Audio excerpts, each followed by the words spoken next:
بسم الله الرحمن الرحيم الحمد لله رب العالمين الصلاة والسلام على أشرف الأنبياء والمرسلين وعلى آله وصحبه ومن تبعهم بإحسان إلى يوم الدين أما بعد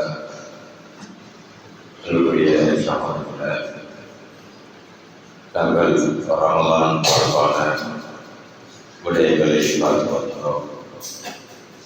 இந்த வகையிலே சென்ற பாடத்திலே ஷாபான் மாதத்தினுடைய சிறப்பு, அதை செய்யக்கூடிய அமல்களின் சிறப்பு என்ன என்பதை நாம் அறிந்திருக்கிறோம். அதே போன்று நாங்கள் எவ்வாறு ரமலானை அடைந்து கொள்வது, ரமலான் மாதத்தை நாம் சொன்னோம், திரையை பார்ப்பதன் மூலம் ரமலான் மாதத்தை அடைந்து கொள்வோம். இன்றைய தினம் இந்த ரமலான் மாதத்தை அடைந்தால் நாங்கள் என்ன செய்வது? எங்களுக்கு தெரியும், ரமலான் மாதத்தை நாம் அடைந்து சொன்னால் அதிலே நோன்பு நோன்பது கட்டாயம் கடமையாகும். யா அய்யுஹல்லதீன ஆமனூ குதிப அலைக்குமுஸ் ஸியாமு கமா குதிப அலல்லதீன மின் கப்லிக்கும் லஅல்லக்கும் தத்தகூன். ஈமான் கொண்டவர்களே, முந்தியுள்ள சமுதாயத்திற்கு நோன்பு கடமையாக்கப்பட்டது போன்று உங்களுக்கும் நோன்பு கடமையாக்கப்பட்டது என்று அல்லாஹ் சொல்கிறார். அதே போன்று ஃபமன் ஷஹித மின்கும் ஷஹ்ர ஃபல்யஸும், யார் ரமலான் மாதத்தை அடைந்து கொள்கிறாரோ அவர் நோன்பு நோக்கட்டும் என்று கட்டாயப்படுத்தி அல்லாஹ் சொல்கிறார். எனவே இந்த ரமலான் மாதத்தை ஒருவர் அடைந்த பொழுது அவர் மீது நோன்பு நோன்பது கட்டாய கடமையாகும். இந்த நோன்பு யார் மீது கடமை? ரமலான் மாதத்தை அடைந்த எல்லாருக்கும் கடமையா அல்ல குறிப்பிட்ட ஆண்களுக்கு கடமை? அறிஞர்கள் சொல்கிறார், இந்த நோன்பு ஒருவருக்கு கட்டாய கடமையாகுவதற்கு 5 நிபந்தனைகள் அவரிடத்தில் இருக்கணும். இந்த 5 நிபந்தனைகளும் ஒரு இடத்திலே இருக்கின்ற பொழுதுதான் அவருக்கு கட்டாய கடமையாக அந்த நோன்பு ஆகணும். கட்டாய கடமையாக அந்த நோன்பு ஆகிவிட்டால் அதை விட்டால் அவருக்கு பாவம், அல்லாஹ்விடத்திலே தண்டனை கிடைக்கும். அதில் முதலாவது நிபந்தனையாக சொல்றார் அல் இஸ்லாம், முஸ்லீமாக இருக்கணும். ஒருவர் ரமலான் மாதத்தில் முஸ்லீம் ஆகிவிட்டார் என்று சொன்னார், அவருக்கு நோன்பு கடமை.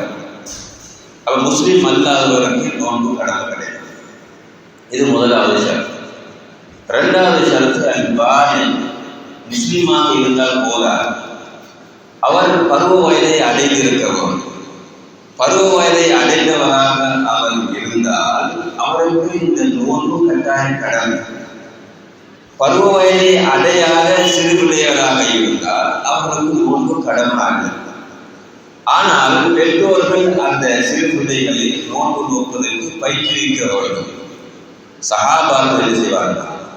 பருவ வயதை அடையாத சிறிய குழந்தைகளை, சிறிய பிள்ளைகளை விளையாட்டு சாமான்களை கொடுத்து, விளையாட்டு பொருட்களை கொடுத்து அவர்களை நோன்பு நோக்க வைப்பார்கள். ஏன்?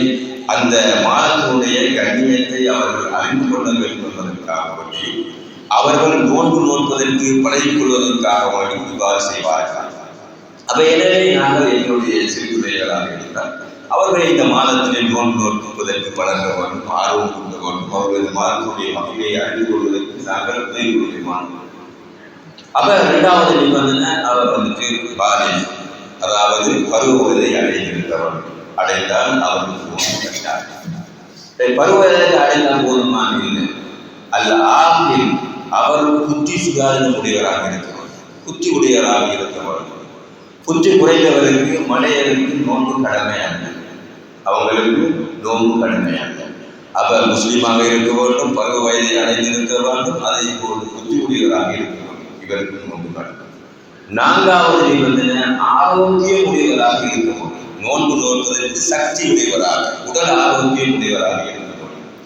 அவ்வாறு இருந்தால் உடல் ஆரோக்கியம் இருக்கக்கூடியவர்கள் கட்டாயம் நோன்பு நோக்கவே வேண்டும். உடல் ஆரோக்கியம் இல்லாதவருக்கு நோன்பு நோன்பது கட்டாயம் கிடையாது. ஆனால் நோன்பு நோன்றால் கூலி கிடைக்கும். ஆனால் கட்டாயம் அவரை நான் கட்டாயப்படுத்தி நோன்பு நோக்கத்தான் வேண்டுமென்று நாங்கள் என்ன செய்யலாது கட்டாயப்படுத்த. இது 4வது நிபந்தனை. 5வது நிபந்தனை அவர் ஊர்வாசியாக இருக்கிறவர். அப்படின்னு சொன்னால் அவர் பிரயாணி இல்லாமல், ஒரு தூர இடங்களுக்கு பிரயாணம் செய்யாமல் அவர் ஊரிலே இருக்க வேண்டும். அவ்வாறு இருந்தால் இந்த 5 நிபந்தனைகளும் ஒரு இடத்திலே பூர்த்தியானால் அவர் நோன்பு நோன்பது கட்டாய கடமை. நோன்பை விடையே முடியாது.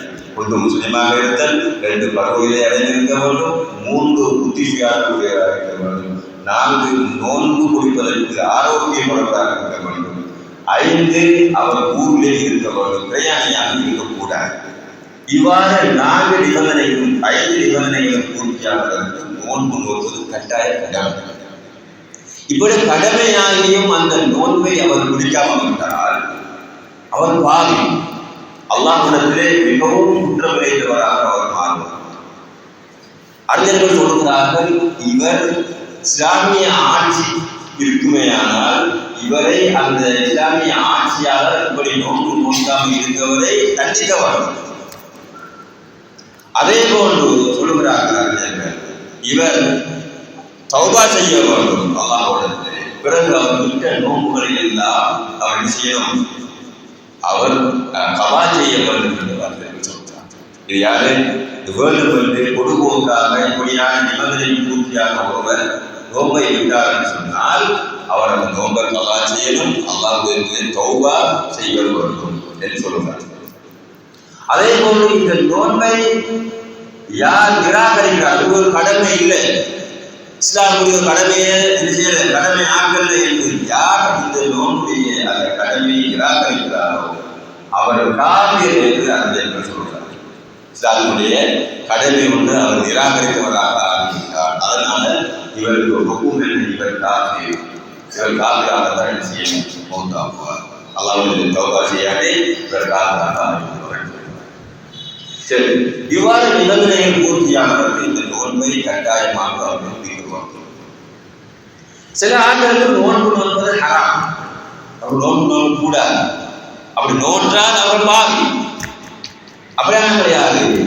அதான் எனக்கு தெரியும் பெண்கள், அதாவது மாதாந்த அந்த பீரியட் வரக்கூடிய பெண்கள், அவர்களுக்கு நோன்பு நோன்பது ஹராம், நோன்பு நோன்பு கூடாது, நோன்பு நோன்றால் பாவம். அல்லாஹ்வுடைய தூதர் ஸல்லல்லாஹு அலைஹி வஸல்லம் அவருடைய மனைவி ஆயிஷா ரலியல்லாஹு அன்ஹா சொல்றாங்க, கான யுஸீபுனா தாலி, இந்த இந்த மாதாந்த அந்த விடயங்களுக்கு ஏற்படும் அந்த நேரத்தில் நோர்மலி கமாலி சௌம், நாங்கள் நோன்பு நோக்கக்கூடாது என்று யோகப்படுவோம். அதே போன்று நாங்கள் விட்ட நோன்பை, அதாவது அந்த பீரியட் டைமில் நாங்கள் விட்ட நோன்பை பிறகு சராட்சியின்படி அல்லாஹ்வுடைய தூதர் ஸல்லல்லாஹு அலைஹி வஸல்லம் அவர்கள் ஏவி இருக்கிறார்கள் என்று ஆயிஷா ரலியல்லாஹு அன்ஹா சொல்றாங்க. அப்ப இந்த அதே போன்றுதான் நிபாஸ் என்று சொன்னால் எனக்கு தெரியும், அந்த பிள்ளை பெரு முடிந்தது பிறகு பெண்களுக்கு இருந்த போகிறது 40 நாளைக்கு அவங்க என்ன செய்யக்கூடாது, நோன்பு நோன்பது அவங்களுக்கும் நோன்பு நோக்க கூடாது. இவர் இந்த 2 பெண்களும் அவங்க நோன்பு நோன்பதற்காக. அதே போன்று ஒரு நோயாளி, இப்ப நோயாளிய டாக்டர் சொல்றாரு, வைத்தியர் சொல்றாரு என்ன சொன்னார், நீங்க நோன்பு நோக்க கூடாது, நோன்பு நோன்றால் உங்களுடைய உயிருக்கு ஆபத்தாக அமையும், எனவே நீங்கள் நோக்கக்கூடாது. இப்படியான ஒருவர் என்ன செய்யக்கூடாது, நோன்பு நோக்கக்கூடாது. ஏன்? அவருடைய நோன்பு நோன்றால் அவருடைய உயிரத்திற்கு அச்சுறுத்தலாக அது ஆபத்தாக இருக்கும் என்று சொல்லி டாக்டர் சொன்னால், ஆலோசனை வழங்கினால் நோன்பு நோக்கக்கூடாது. ஏன்? உயிரை பாதுகாப்பது என்பது வாஜிப், உயிரை பாதுகாப்பது என்பது வாஜிப். ஏன்? நாம் உயிரை பாதுகாப்பதற்காக ஹராமான உணவை கூட என்ன செய்யலாம், சாப்பிடலாம். அப்படி இருக்கின்ற பொழுது நோன்பு கொடுத்து அவருக்கு சிறந்தது நோன்பு கொடுத்தது கூட. அதே போல ஒரு பிரயாணம் செய்கிறார், தூர பிரதேசத்துக்கு பிரயாணம் செய்கிறார். அந்த பிரயாணம் அவருக்கு மிக கஷ்டத்தை கொடுக்கும். நோன்பு நோன்பு போனான்னு சொன்னால் அவருக்கு வேற வருத்தங்களை உருவாக்கும், அல்லது அவருக்கு இருக்கு ஆபத்தாக முடியும் என்று அப்படி ஒரு நிலை இருக்குமேயானால் அந்த பிரயாணம் என்ன செய்யக்கூடாது, நோன்பு நோன்பது கூடாது. ஒரு நோன்பை விடுவதற்கு அவர் நோன்புடன் இருப்பதால் அவருக்கு சிறந்தது. இப்படியான ஆண்களுக்கு நோன்பு என்பது அறம். இது இந்த சட்டம். அடுத்த சட்டம் என்னவென்று சொன்னாங்க, சில காரணங்களுக்காக நாங்கள் நோன்ப விடலாம். இஸ்லாம் சில காரணங்களை சொல்லியிருக்கிறது. அந்த காரணங்களுக்காக ஒரு நோன்ப விடுறதுக்கு அனுமதி உள்ளது. அதுல முதலாவது காரணம் நோய். இந்த நோயாளி நோன்ப விடுறதுக்கு அனுமதி இல்லை.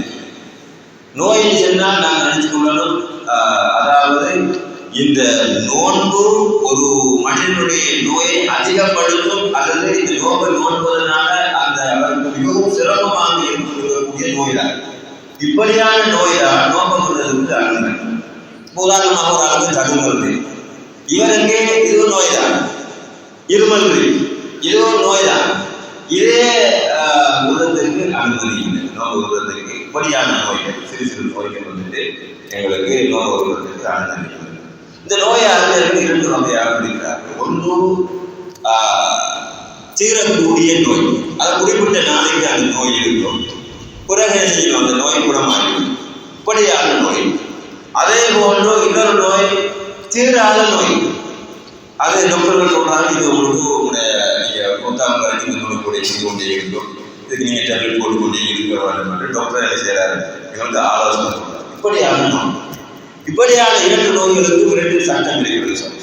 ஒன்று தீரக்கூடிய நோயாக இருந்தால், உதாரணமாக ஒரு காய்ச்சல், ஒரு 3 நாள் ஒரு 4 நாள் அந்த காய்ச்சல், இப்படியான நோயாக இருந்தால் அவர் அந்த ரமலான் மாதத்தில் நோன்பை விடலாம், நோன்பை விடுறதுக்கு அனுமதி இருக்கிறது. பிறகு ரமலான் மாதம் முடிந்ததுக்கு பிறகு எத்தனை நாள் அவர் நோயின் காரணமாக விட்டாரோ அந்த நோன்பை அவர் செய்யணும், சவா செய்யணும். இது அல்லாஹ் சொல்லுங்க, மறைவன்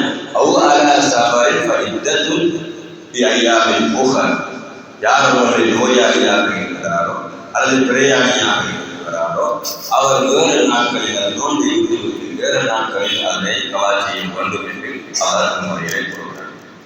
சரி, இது யாருக்கு? அதாவது நோய் குணமாகக்கூடிய எதிர்பார்க்கக்கூடிய அந்த நோயாளிக்கு அவர் நோன்பை விடலாம். ஆனால் பிறகு என்ன செய்யணும், அவர்கிட்ட நோன்பை பிறகு கவா செய்ய வேண்டும். 2வது நோயாளி யாருன்னா அவருடைய நோய் தீராது. டாக்டர்மார்கள் சொல்றாங்க, இனிமேல் அவருடைய நோய் குணப்படுத்துவது தீர்வது கஷ்டம், நிரந்தர நோயாளியாக தான் இருந்தார் என்று டாக்டர்மார்கள் செய்கிறார்கள். இவர்களுக்கு டேப்லெட் போட்டுக்கிறாங்க. டாக்டர் சொல்றாங்க, வந்து நீங்க நோன்பு கூடாது, நோன்பு நோண்டால் உங்களுடைய வருடத்துக்கு ஆபத்து, அது சில நேரம் உங்களோட உயிருக்கு ஆபத்தாக சொன்னால் இவருக்கு நோன்பு நோன்பது அவசியம் கிடையாது. நோன்புக்குள்ளாக செய்யலாம், விடலாம். ஆனால் வேறு கலாச்சிய வேண்டிய அவசியம் இல்லை. விட்ட நோம்ப கலாச்சிய வேண்டிய அவசியம் இல்லை, தீராத ஒரு நோய். அதனால இதற்கு கலாச்சிய வேண்டிய அவசியம் கிடையாது. ஆனால் அறிஞர்கள் சொல்றார்கள், இவருக்கு ஃபித்யா குற்றப்பரிகாரம் செய்ய வேண்டும். அவர் விடக்கூடிய ஒவ்வொரு நோன்புக்கும் குற்றப்பரிகாரம் கொடுக்கப்படும். என்னது? அதுதான் ஒரு நாளைக்கு ஒரு மிஸ்கீனுக்கு அவர் சாப்பாடு கொடுக்கணும். ஒரு நாளைக்கு ஒரு மிஸ்கீனுக்கு சாப்பாடு கொடுக்கணும். இப்படி 30 நாளையும் அவர் அதை நோன்பு விட்டார். 30 நாளையும் அவர் என்ன செய்யணும், ஒரு மிஸ்கீனுக்கு சாப்பாடு கொடுக்க வேண்டும், குற்றப்பரிகாரம் கொடுக்க வேண்டும். ஆனால் கலாச்சிய வேண்டிய அவசியம் கிடையாது. ஏன்னு சொன்னால் இப்னு அப்பாஸ் சொல்கிறார்கள், யார் முதுமை அடைந்து அல்லது நோயாளியாக இருந்து அவரால் இனி நோன்பு நோக்க முடியாது என்ற நிலையை அடைகின்ற பொழுது அவர் கலா செய்ய வேண்டிய அவசியம் கிடையாது. அதற்குரிய குற்றப்பரிகாரத்தை கொடுக்க வேண்டும். அந்த குற்றப்பரிகாரம் என்ன? ஒவ்வொரு நாளும் ஒவ்வொரு மிஸ்கீனுக்கு அவர் சாப்பாடு கொடுக்க வேண்டும் என்று இப்னு அப்பாஸ் சொல்வதன் காரணமாக அறிஞர்கள் சொல்றார்கள், இந்த சட்டத்தை நோயாளிகள் என்ன செய்யும், தீராத நோயாக இருக்கும் என்று இந்த சட்டத்தை வேணும் என்று சொல்கிறார். இது நோயாளிக்கு நோன்பு வருவதற்கு நான் சொன்ன மாதிரி 2 நோயாளி 2 ஒன்று தீரக்கூடிய நோய், அவருடைய குணமாக்கலாம் என்று எதிர்பார்க்கக்கூடிய அப்படி நோயாக இருந்தால் நோன்பை விடலாம். அவர் இன்னொரு நாளைக்கு இந்த நோயை செய்யணும், கவா செய்யணும், அவர் மீது குற்றப்பரிகாரம் கிடையாது. 2வது நோயாளி அவருடைய நோய் தீராத நோய், இனிமேல் இந்த நோய் தீராது என்று சொல்லி டாக்டர்மார்கள் ஆலோசனை சொன்னால் அவர் நோன்பை விடலாம். அந்த நோன்பை இன்னொரு நாளைக்கு கவா செய்ய வேண்டிய அவசியம் கிடையாது. ஆனால் அவருக்கு குற்றப்பரிகாரம் கொடுக்க வேண்டும். அந்த குற்றப்பரிகாரம் ஒவ்வொரு ஏழைக்கும் ஒவ்வொரு நாளைக்கு அவர் உணவளிக்க வேண்டும் என்பதுதான் இன்ஷா அல்லாஹ் சாட்டுகிறார். அடுத்த பாடங்களை பார்க்கலாம் இருக்கிறேன். சுபஹானக்கல்லாஹ் வபிஹம்திஹி அஷ்ஹது அல்லா இலாஹா இல்லா அன்த அஸ்தக்ஃபிருக வ அத்தூபு இலைக்.